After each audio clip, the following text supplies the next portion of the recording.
All right, welcome to another edition of Art of the Kickstart. Today I am joined by Dom and Dan. These guys are the creators of an amazing game called Baby Ninjas. So, Dom, you are the game developer. Daniel, you are the game designer. You guys, well, Dom specifically, you enjoy games of all sorts, right? And love, friendly games of competition like us all during this pandemic. We've definitely, gone after that. But Dan, you have a variety of background and experiences, including practicing dentistry, which is amazing, and owning an escape room and pastoring a small church. Man, you are the Swiss Army 007 guy of everything. But super excited to have you guys both on the show, and super excited that both of you guys have now combined your interests and abilities to put out this game, Baby Ninjas. This campaign is about to launch March 7th. So, Dom, Dan, super excited to have you guys on the show. Thank you for joining me today. Yeah, thank you, Roy, so much. It's definitely a privilege to be here, just to be able to talk to you and to share about our passion and what we've created. Excellent. So I gotta ask, that was quite the intro. I really have to ask, where did this guy start for the two of you? How did you guys meet, and what inspired you to create Baby Ninjas? Yeah, so it kind of all started because of COVID and with me owning an escape room during that time of quarantine and during that summer. Um, Honestly, the escape room was struggling. It's an entertainment business, and no one was looking to uh, one go out and have fun, but especially gather together in groups. So that left me with a lot of time, just like a lot of people at home, and with not a lot to do. And so I sat around and had a lot of time to brainstorm and just wanted to see if I can come up with an idea for a board game or a tabletop game. And as I was brainstorming, the idea just kind of came, fell upon this idea, this concept, and I thought, wow, this might have some legs.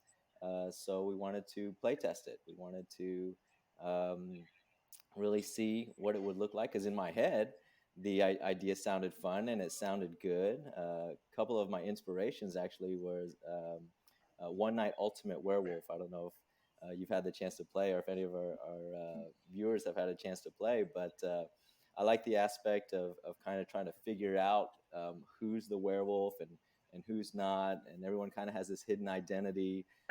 And then the game kind of, as you play it, you kind of unravel and try to figure everything out. So that was one big inspiration for the game. And so I knew that, I had this great idea, but I really needed to play test it and really need to help figure out to make it a really polished concept. So that's when I reached out to Dom, who I've known for a few years, met him through um, one of my business partners. He's his brother.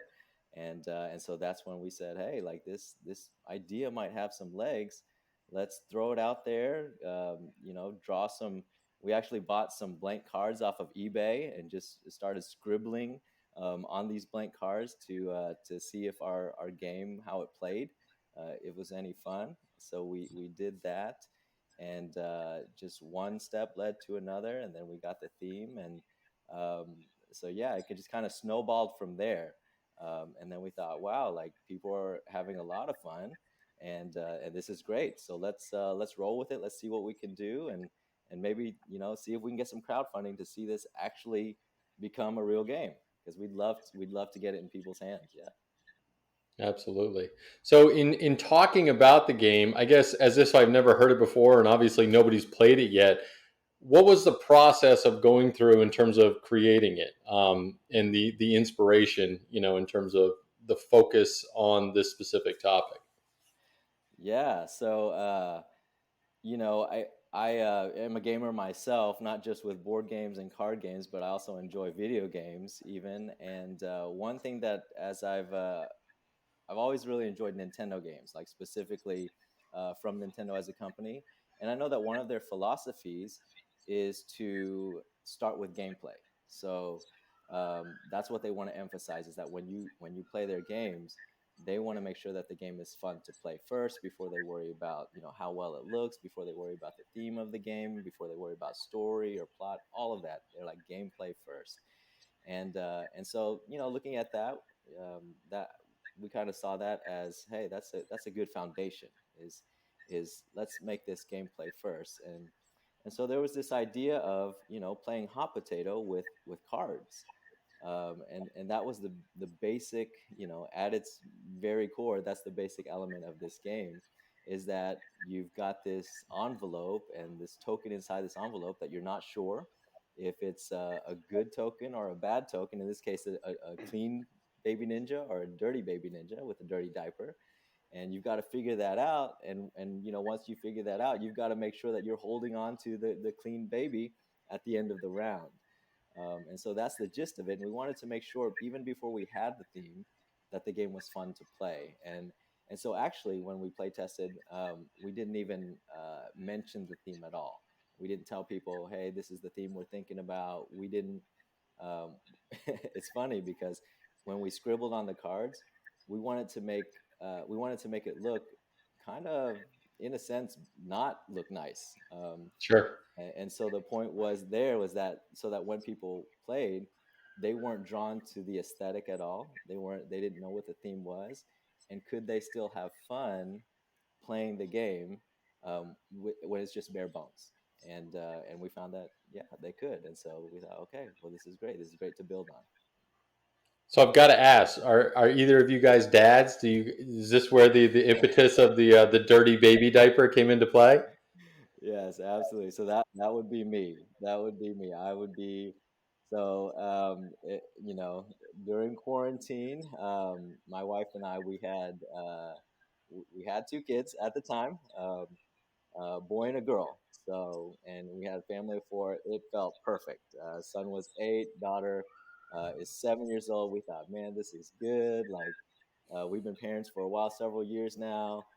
This is great. And lo and behold, quarantine, you're locked at home, trapped at home, not much else to do. Well, we had a big oops. We accidentally got pregnant. And we were, to be honest, we were not excited about being pregnant again. Totally unplanned, definitely unintended, and we did not want to go through the diaper stage all over again and all of that. We thought we were done.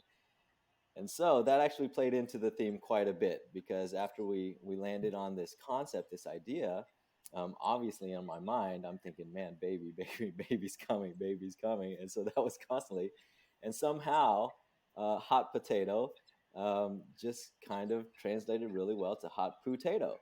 And I thought, well, I mean, if there's one thing you're trying to avoid a dirty diaper. And my wife and I are constantly like, hey, there's a dirty diaper. It's your turn. No, it's your Your turn. It's turn. time That's always to the phrase, right? In marriage, your turn. Yes, exactly. And so, it's a constant. The baby's diaper is dirty. I don't want to do it. You go do it. How do we figure out, who gets to land on, who has diaper duty has to go change the diaper. And so, it just that's how the theme kind of landed. And yeah, and so that's how that came about. Nice.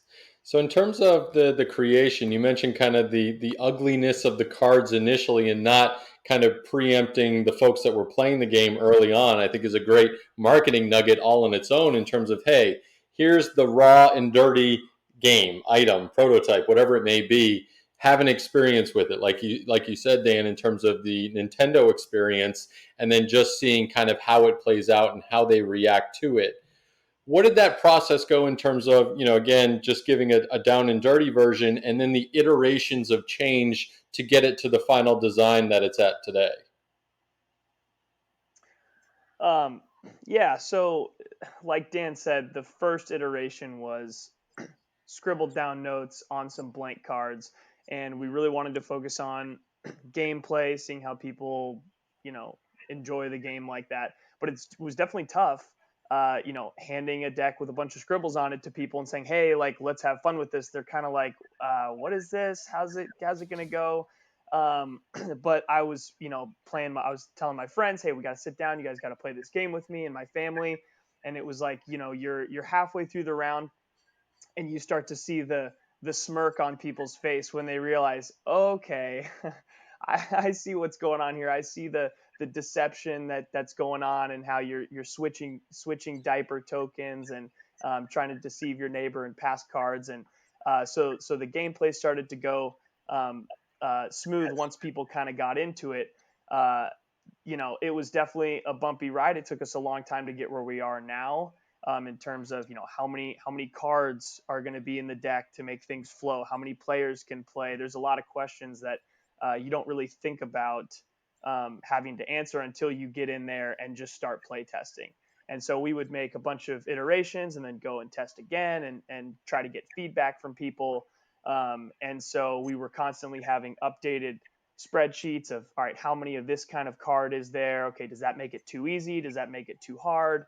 And so, for card games specifically, I think play testing was huge, and getting feedback and trying to, feel how the game works. For most of the time, I would maybe not even play. I would sit back and just watch and take notes and see how people were asking, what kind of questions they were asking. Do they understand the directions? Things like that. So it took a long time to get where we are now, but with all those updates, we finally had the final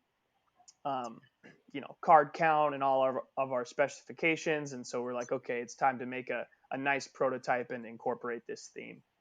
Nice. So Dom, in terms of the testing, I love that you obviously did pre-campaign validation with friends and family. Did you test potentially like heavy game players like Dan or some of the other folks that are out there in your community that could give you maybe deeper insights in terms of the games and the stickiness factor of them to make them want to continue to play them more often than once? Sure. I mean, it's difficult to find, gameplay experts, but it was definitely my goal when I was looking for people to test this out. Uh, you know, I want to find people that's our market, that actually enjoys this game, because I noticed the results wouldn't be the same for someone who's not as familiar with gameplay, and that can skew your results. So I would play with a couple friends who wanted to see it, that maybe didn't have a ton of experience with games, simple concepts like, all right, you play a couple cards and then you have to redraw. If that's confusing you, maybe you might not be our market. So luckily, I have a bunch of big time game players in my close circle, and getting in contact with friends. Hey, this person would really find it interesting, and I would make sure to go out on my way and play test with them. And Dan as well has a bunch of connections. Like he mentioned, he was the owner of an escape room, and that's right up a lot of people's alley who enjoy escape rooms. They like games, they like competition and challenges, and so play testing people in that market as well helped us to get a better sense of where we were actually at with our market. So. Dan, are we ever going to see an escape room for the baby changing room or table? That sounds like a good idea. So you go in an escape room, get locked with a dirty diaper. You got to figure out how to get out of there quick. The scent gets worse with time, right? Before the bomb explodes. I can see it now. That's a great concept. I wonder why no escape room has thought of that yet. I don't know, man. Here we go. This is it. Live feedback. I love it. Well, listen, I'd love to talk also about some of the marketing stuff that you guys have done. Maybe there was a marketing mishap in terms of your pre-campaign and some of your learnings along the way. So anything to share there? Yeah. So we had been sort of experimenting or thinking about different ways to market this. It's obviously tough when you're crowdfunding, because people don't actually have the game yet. So we can't really rely so much on gameplay, which I think is our strong suit. We have to focus on this theme and get people excited about what the game is about. And so we did a lot of advertisements featuring the cards and the deck to show people that it's a nice, clean product. And we did some lifestyle shots of people playing the game, having a good time. But we also tried to throw in some of our artwork, because I think that's a strong suit of the game as well. And so we were trying to we got a bunch of different types of baby ninjas. They're all different styles and themes with headbands and masks on and stuff. And so we were, putting artwork out onto our Facebook ads. And it was kind of an oversight on our part. But there was one advertisement with a picture of Baby Ninja, and he's wearing a black mask, and his headband happens to be green. And we didn't think anything of it. And then we started getting all these negative comments on Facebook, not very nice, because they thought that this Baby Ninja resembled a Hamas terrorist because of the color combination of the green and black. And I mean, it just goes to show you can never prepare too much, or double check your ads. Like, something's going to slip through the cracks. And we just thought we were making fun babies, that are going to have poopy diapers, and people take it differently than you intend. So that was definitely a mishap. We had some mean comments there, but we pushed through. We were trying to highlight the diversity of our babies, and have show different colors and stuff. And we just happened to have a tough combo on that one. But we're going to change the color of the bandana, and hopefully people will calm down a little bit. No, I'm sure they will. I'm sure they Yeah. will. So you've been working with us here at Inventus Partners for a while now in terms of getting this campaign prepped and ready. What were some of those considerations that you guys went through in terms of choosing an agency to partner with on this launch? Well, we did a bunch of research on a bunch of different agencies that do what Inventus does. And we got on the phone with some people and sort of asked what types of things that they would be helping us with. For us, we've never done this before, so we wanted a company that would give us, sort of the full package, like help us with everything that we would need, and then maybe not help us in areas that we were comfortable with. And I don't know, we found that Inventus was, I think, just the most willing to help with our needs in whatever it was, and allowing us to work with other companies if we wanted to outsource something, or do something ourselves. There was no problems there, and a lot of other agencies didn't necessarily give us that freedom. So we wanted the freedom and the support and assistance at the same time, which is, like that's the entrepreneur's dream, right? Let me do what I want, but help me when I need it. And so I think we landed on an Inventus for that combination. I don't know if you have anything else to add on that, Dan. Well, I would just say that it's been a super positive experience. I mean, just seeing the strength of the team as a whole, because we really feel like, marketing is not our strong suit. And we have like so many bases covered by the team at Adventus. And so it's been incredibly helpful for us. And we don't, like, looking back, we're like, we don't know how, like, not working with Adventus would have worked out for us. It would have been terrible. So, Yeah. So it's been great. Oh, that's great to hear, guys. Well, gentlemen, this is going to get us into our launch round. Dom, you drew the dirty diaper, so you're going to get all the questions. You good to go? All right, bring it on. Let's go. Let's do this. So what inspired you to be an entrepreneur? Well, so I come from a very competitive family. I have two brothers and a sister, and we all play sports, and we all want to do our thing and be the best. And my oldest brother was actually an entrepreneur first in high school. He started his own basketball camp, and made some money over summers with his friends, and then continued along that path, and met up with Dan, and started this escape room with him as well. So I sort of got to see that whole process play out, and I was like, wow, this is really cool. My older brother set his mind to something, and he was able to go and make it a reality. And you hear about other people doing that, but when it's your family member, it hits close to home, and it's inspiring. It's like, hey, I can do this too. And so I went to college at TCU, and they're one of the few schools in the country that has a really good entrepreneurship program. So I majored in entrepreneurship and minored in finance.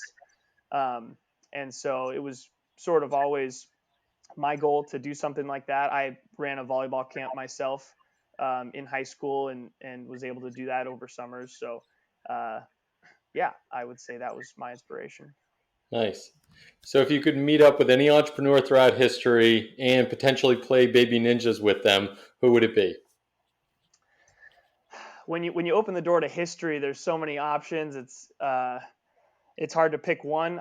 The first one that comes to my mind is a little bit more recent. He's a guy named Jocko Willink, and he's an ex Navy SEAL, and he has started a bunch of different companies. He's got energy drink companies. He makes American-made boots and jeans, and the guy is just ruthless. He puts his mind to something and he makes it happen. He's like, hey, people, there's a gap in this part of the market. I'm gonna go fill it. Like, hey, everyone's wearing jeans in the airport, and he calls his business partner up. He goes, hey, why aren't we making jeans? And it's like, boom, now they're making jeans. And I just really it's really inspiring to see someone that can just go out and believe in themselves and get after it. And he's also an ex-Navy SEAL. So in terms of that win-win mindset, playing Baby Ninjas with him would be pretty intense. But I think it would be a good time. So that would be my I can choice. only imagine with the extreme ownership side of Jocko out there. Great Yeah. read, obviously a great book, and he's got many books out there. So if you had the chance with Jocko, you're sitting down at gameplay, what would be your first question for him? My first question for Jocko. Um, well, I would say I would probably ask what uh, you know, when does he know that he's got an idea that's worth pursuing? That oftentimes is the biggest struggle for me, because I'm constantly thinking of business ideas as an entrepreneur major. I'm like, if I see something I think could be better, I'm writing it down, and there's all sorts of different pathways to go. And so someone like him who's had experience in a lot of different industries, I'd be like, hey, how do you know when something is really worth pursuing, and turning into something bigger? So it'd be interesting to hear what he had to say. That. Nice. So sticking on the Jocko theme then, Sure. what do you think are the top three skills that every entrepreneur needs to be successful? Well, number one, like you mentioned, I would say extreme ownership. You can't be blaming things on other people. It might maybe feel good, make you feel better to do that, but you're not going to actually advance or make yourself better or make your business better. Um, so I'd say that's important, taking accountability. Um, I would say vision. Right? You got to have some sort of goal that you're working towards. If you sort of live day to day, or don't really know what the end goal is for your product, it's going to be really hard to navigate all of the challenges. Right? How do I make a decision if I don't know Yeah. where I'm headed in the future? So I'd say vision, and then the last one, sort of a combination. I would say thick skin and trust in yourself.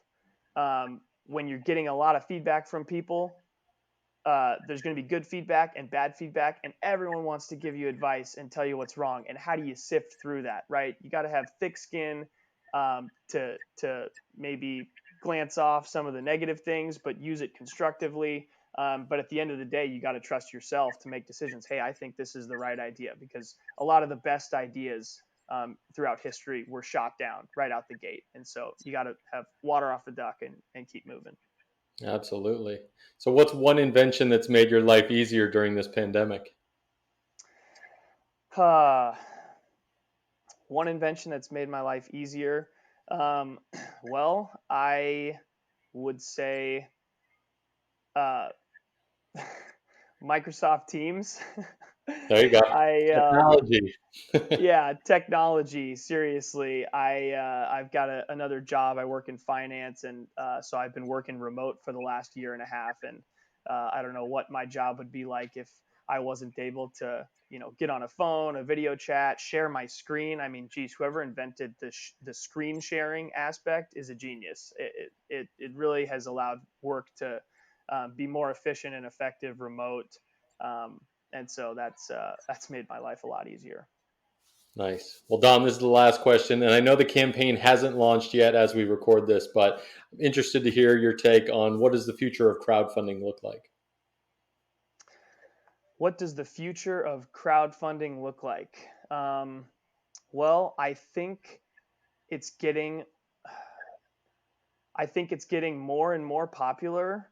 And with the rise of technology and communication, it's so much easier to, um, communicate with people and share ideas and get businesses off the ground. And I think a big part of, why everyone is not doing this is just sort of awareness. It's like, hey, a lot of people don't know. I have to explain to them what we're doing and how we're launching. I'm like, hey, we're crowdfunding for this, and they're like, wow, that's really interesting. It makes things a lot easier. And so I think the future is very bright. I think it's going to continue to get a lot of traction, and and I think it's going to help a lot more businesses prop up, which will make people's lives easier and more entertaining in our case. So I think it's looking good.